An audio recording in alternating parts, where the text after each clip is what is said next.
Hello students, I am Akhilesh sir. Students, अब हम लोग क्लास 10th मैथमेटिक्स के प्रश्नावली 3.5 के क्वेश्चन नंबर 4 का 5वां करेंगे, जिसमें कहा हुआ है एक आयत का क्षेत्रफल 9 वर्ग इकाई कम हो जाता है यदि उसकी लंबाई 5 इकाई कम कर दी जाती है और चौड़ाई 3 इकाई बढ़ा दी जाती है।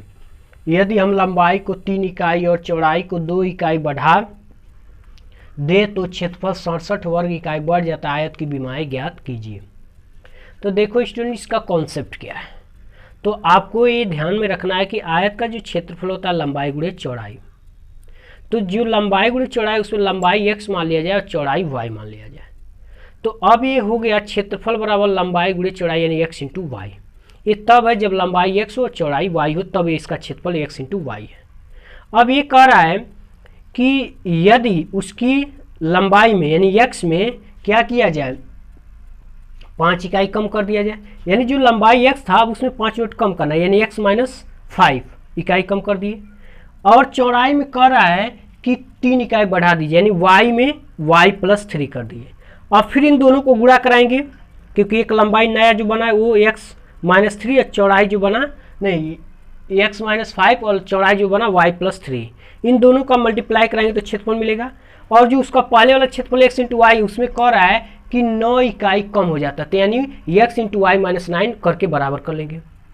फिर आपसे कह रहा है कि लंबाई में 3 इकाई चौड़ाई में 2 इकाई बढ़ा दी। इसका मतलब लंबाई x था उसमें प्लस 2 करिए यानी x प्लस 2 और चौड़ाई 3 करिए यानी x प्लस 3 और चौड़ाई में y प्लस 2 करिए यानी x प्लस यहाँ पे 3 और y प्लस 2। अब इन दोनों का गुणा कराया जाए तो ये जो लंबाई हम नया क्या हो गया x प्लस 2 x प्लस 3 और चौड़ाई y प्लस 2, ये लंबाई हो गई चौड़ाई। अब जो क्षेत्रफल है x इंटू वाई, उसमें कर रहा है प्लस 67 बढ़ जाता है, नहीं प्लस 67, यानी नया लंबाई क्या है x प्लस 3, नया चौड़ाई क्या y प्लस 2। इन दोनों का गुणा कराएंगे, उधर जो क्षेत्रफल है x इंटू वाई उसमें 67 जोड़ देंगे। अब उसके बाद हल करके दो रैखिक समीकरण बनेंगे, और जब इनको हल करेंगे हम लोग तो x और y मिलेगा, और वो हमारा क्या होगा, आयत की विमा यानी लंबाई और चौड़ाई होंगे। तो पहले हम लोग मानेंगे और हल करेंगे। तो इसका सॉल्यूशन जब किया जाएगा इसका, तो हम लोग क्या करेंगे, पहले इसका माना जाए। तो माना जाएगा कि माना आयत की लंबाई x इकाई तथा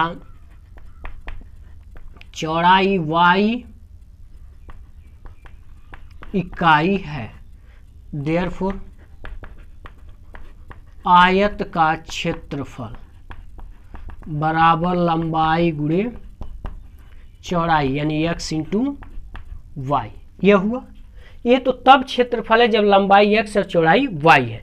अब हम लोगों को नया लंबाई नया चौड़ाई कब मिलेगा इसके अनुसार।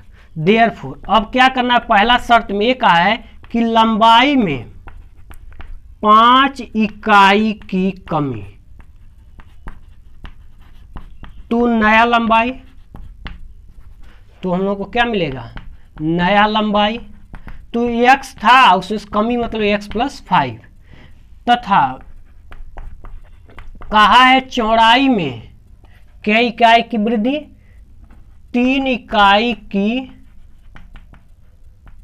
वृद्धि, तो नया चौड़ाई वो कितना। अब यहाँ पे देखो पहले था कितना y, अब वृद्धि हो गया यानी y प्लस 3।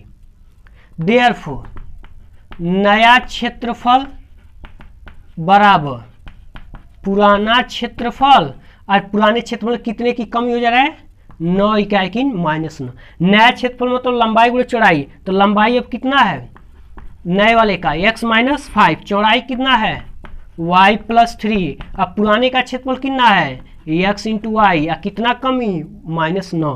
फिर इसका गुणा कराया जाए तो x इंटू वाई, फिर इसके साथ तो 3x माइनस 5y 5×15 और x इंटू वाई माइनस 9। ये देख रहे हो x इंटू वाई इधर भी दोनों प्लस में कट गया, क्या बचा 3x माइनस 5y माइनस 9, ये प्लस 9, तो 9 6 15 यानी 3x माइनस 5y बराबर 6। ये हो गया समीकरण नंबर 1। ये ध्यान रखना बच्चों, नया क्षेत्रफल में नया लंबाई नया चौड़ाई यूज होगा, पुराना क्षेत्रफल में पुराना लंबाई पुराना चौड़ाई, और पुराने वाले में कितना कम हो गया 9 कम हो गया। और फिर देखो बच्चों सेकेंड कंडीशन जो बना है वो क्या है, अब कह रहा है तथा लंबाई में, अब कहा है लंबाई में, देखो लंबाई को कई क्या बढ़ा 3, तो लंबाई में 3 इकाई की वृद्धि। तो वृद्धि करा तो पहले लंबाई कितना था x, अब वृद्धि कर दिया तो कितना x+3, तथा चौड़ाई में कितना 2 इकाई, यानी 2 इकाई की वृद्धि इसमें भी कर रहा है। तो अब कितना हो गया y+2, क्योंकि पहले y था अब हो गया 2। देयरफॉर नया क्षेत्रफल बराबर पुराना क्षेत्रफल।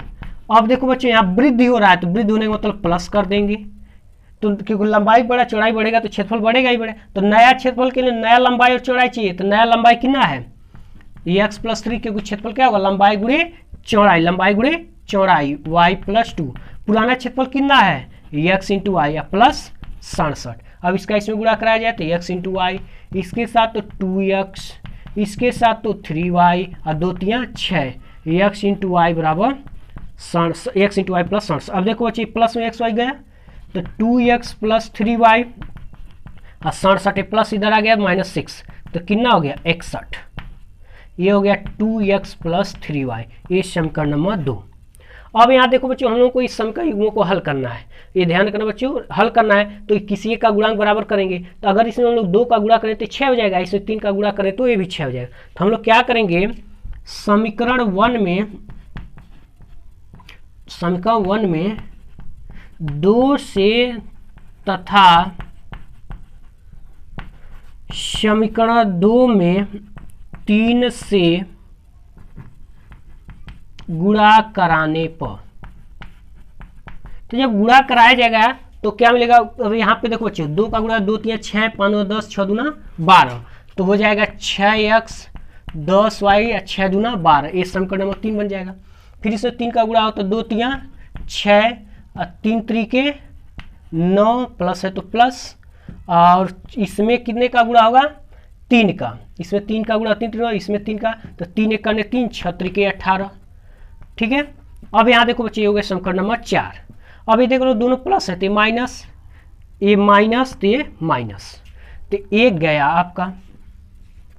अब देख रहे 10 और 9 19y माइनस में, अभी देखो माइनस से प्लस, तो 183 में से 12 घटेगा तो 1, और यहाँ पे कितना हो गया 8 में से गया 7 और 1 माइनस लग जाएगा क्योंकि माइनस वाला अधिक है। अब y बराबर 171/19। अब 19 के पहाड़े में 71 आता है कि नहीं आता है हम लोग को देखना है, ठीक है। अगर 71 आता है तो सही है, तो 19 9 171, देखो बच्चों यहाँ आपको भाग देके दिखा दें, 19 9 9 81 को 1 8 9 9 8 17, ठीक है, यानी 19 के पहाड़े में आता है, यानी 9 इकाई हो गया आपकी चौड़ाई। अब y का मान क्या है, किसी से हम कब रख सकते हैं 1 2 3 4 5 किसी में से, तो हम समीकरण नंबर किस में रख रहे हैं 1 में, तो y का मान समीकरण 1 में रखने पर, तो जब समीकरण 1 में रखा जाएगा तो 3x y की जगह पे कितना 9, तो 5 × 9 अब बराबर 6, तो 3x 9 5 45 6, 3x 6 + 45 क्योंकि माइनस से आएगा प्लस, तो 5 6 11 51। अब यहाँ देखो बच्चों x बराबर 51/3, 51/3, तो 3 1 करने 3 3 7 21, तो ये कितना हो गया 17 इकाई, ठीक है, इतना हो जाएगा। तब हम लोग नीचे लिख देंगे अतः लंबाई x बराबर 17 और चौड़ाई y बराबर 9, ये हो जाएगा आंसर, ठीक है। अब देखो बच्चों क्वेश्चन में करना क्या था, ये थोड़ा सा आपको समझ लेना है, ये आपको थोड़ा सा, ठीक है। तो अब देखो बच्चों कहा था कि आयत का क्षेत्रफल 9 इकाई कम हो जाता है, तो हम लोगों ने जब आयत की लंबाई और चौड़ाई x और y माना तो क्षेत्रफल हो गया x × y, तो पुराना वाला क्षेत्रफल कितना हो गया x × y, और उसमें से 9 कम कर देंगे। नया क्षेत्रफल कब बनेगा ये, जब कहा है कि 5 इकाई कम कर देंगे लंबाई में से, यानी x में से 5 कम कर देंगे, चौड़ाई में कहा है कि 3 इकाई बढ़ा दी, तो ये नया लंबाई x और नया चौड़ाई है, तो नया क्षेत्रफल नया लंबाई नया चौड़ाई, पुराने क्षेत्रफल में पुराना लंबाई पुराना चौड़ाई, अब पुराने में से 9 कम, फिर गुणा करा लिए। फिर बच्चों यहाँ पे कहा है कि लंबाई में 3 इकाई की वृद्धि, यानी पुराना वाला लंबाई x था, उसमें 3 की वृद्धि कर दी, यानी x+3। पुराना वाला लंबाई कितना था, चौड़ाई y, उसमें 2 का 2 बढ़ा दिए, तो नया क्षेत्रफल वाला पुराना क्षेत्रफल प्लस 67, क्योंकि 67 बढ़ जाता है।